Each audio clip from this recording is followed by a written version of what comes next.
बाण मारला आणि तो श्रावण बाळ बिचारा मरण पावला आणि त्याने शाप दिला, मी जसा नाही का त्याच्या आई वडिलांनी शाप दिला, मी जसं मेलो ना, म्हणजे आम्ही जसं मरतोय ना तसं तू सुद्धा शेवटच्या क्षणाला तडफडून मरशील. शेवटच्या क्षणाला होतं का कोणी?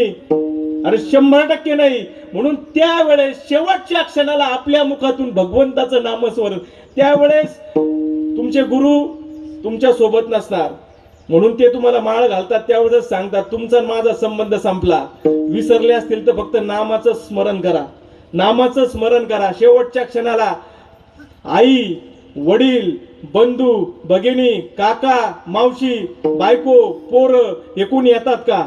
तुमच्याकडे आहे का? नाही नाना जाऊ राहिले तर नाना संग नानी गेली, आहे का असं काही आहे? अरे 100% नाही.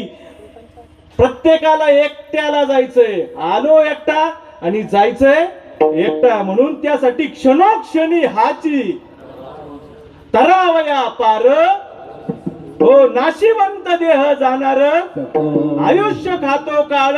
म्हणून संतांच्या जीवनामध्ये आपल्या जीवनामध्ये संत येणं गरजेचं आहे. आणि संत ज्या वेळेस येतात ते म्हणतात संत समागमे करावी तातडी परमार्थाची. मग परमार्थ म्हणजे परम असं गुह्य ज्ञान ज्या दिवशी तुम्हाला कळणार ना तो खरा परमार्थ. हे बेसिक आहे. कीर्तन प्रवचन विना मृदुंग गायन वगैरे सगळं विनय म्हणजे हे काय? हे बेसिक आहे. देवाला प्राप्त करण्यासाठी हे फक्त आपण काय करतो, दवंडी पिटवून राहिलो की आम्ही आलोय तुमच्याकडे सांगायला.